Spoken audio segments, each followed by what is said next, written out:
As Donald Trump urged calm and continued dialogue, Iran's latest military response caused major tensions in the region. Iran launches another round of strikes, marking the 80th wave of Operation True Promise 4, hitting US and Israeli targets. The leaders are all gone. Nobody knows who to talk to. But we're actually talking to the right people, and they want to make a deal so badly. You have no idea how badly they want to make a deal. Multiple missiles land in central Israel, leaving several people injured and prompting emergency responses. Drone attacks spark a large fire at Kuwait's main airport and reportedly strike a military base that houses American personnel. Fires continue to burn across parts of the Gulf as new missile strikes are reported in Saudi Arabia, Bahrain, and Jordan. The Middle East witnessed another night of heavy tension as Iran carried out its 80th wave of Operation True Promise 4, a large-scale offensive that unsettled multiple countries across the region overnight.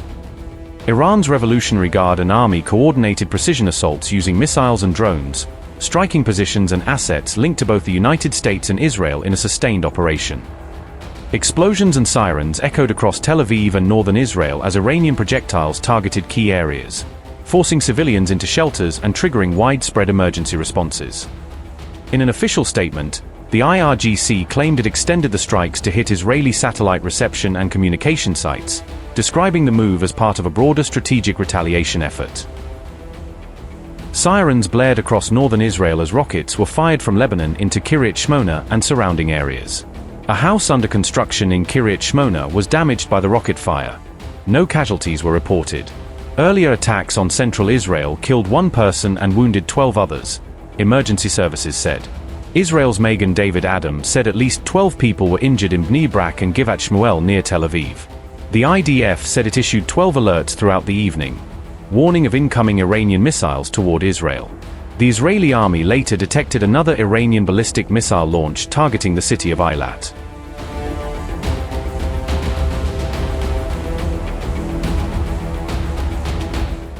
Iranian forces reportedly extended their offensive beyond Israel, launching coordinated strikes on US military positions across several neighboring Gulf nations.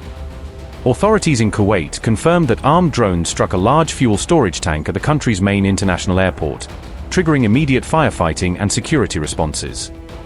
Following the incident, flight operations were halted at Kuwait International Airport, with air traffic redirected to nearby Saudi airports as a precautionary measure.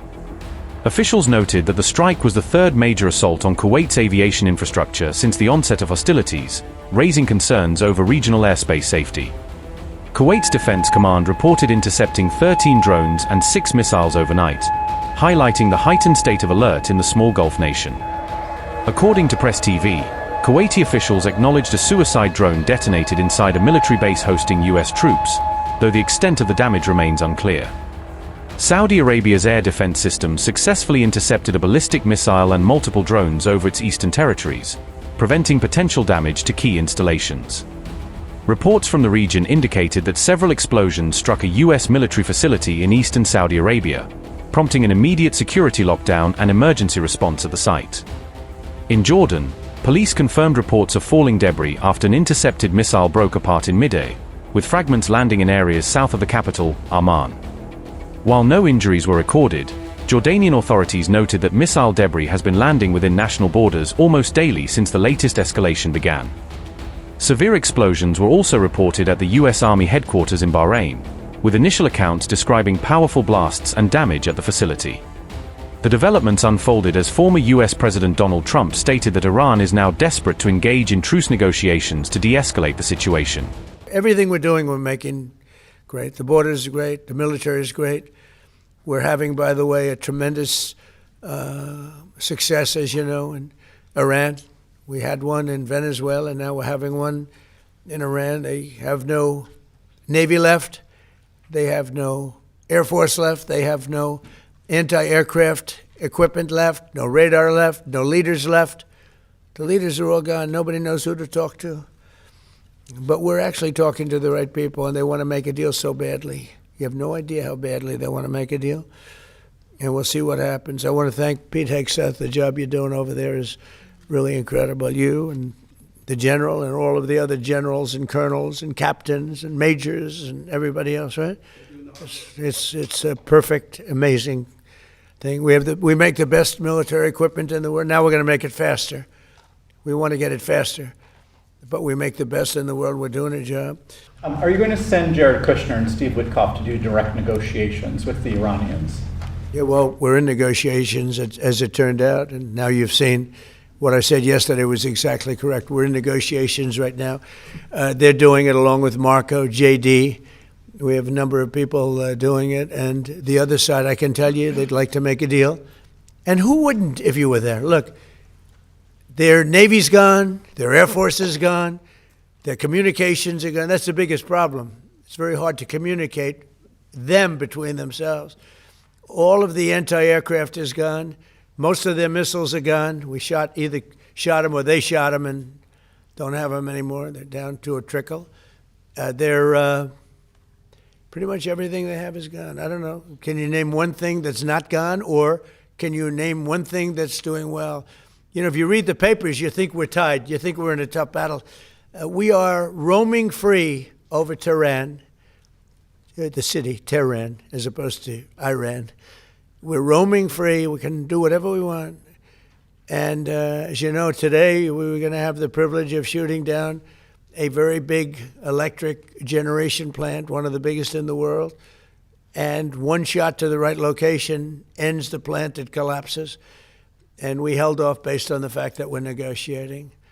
Yeah. What do you think was the turning point to make you want to pursue a ceasefire? A few days ago, you said you wanted to continue bombing Iran.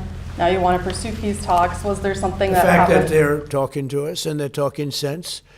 And remember, it all starts with they cannot have a nuclear weapon. Just, I said yesterday, they said, what are the top 10? I said, well, number 1, 2, and 3 is they can't have a nuclear weapon.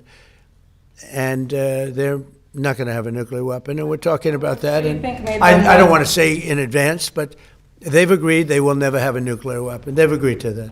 I know you said there's a bunch of people from the administration who are negotiating with Iran. There's been reports that the vice president is leading those negotiations. Is that true? Well, he's involved in them. JD is involved, and Marco's involved, and Jared Kushner's involved, very smart guy, and Steve Witkoff, smart guy, is involved.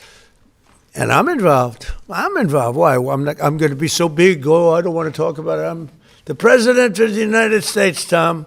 And I'm not going to talk about it. It's beneath me to talk about saving millions of lives, because that's what you're talking about. You're talking about saving millions of lives.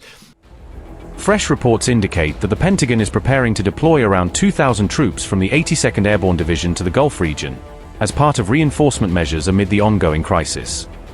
Analysts say the move marks a significant escalation in U.S. military posture, standing in contrast to Donald Trump's ongoing emphasis on peace talks and diplomatic restraint. Meanwhile, U.S. Vice President J.D. Vance is expected to visit Pakistan in connection with ongoing peace discussions, signaling Washington's intent to engage regional partners directly. Sources suggest Vice President Vance is actively involved in behind-the-scenes diplomatic efforts designed to ease hostilities and stabilize the rapidly intensifying Middle Eastern situation.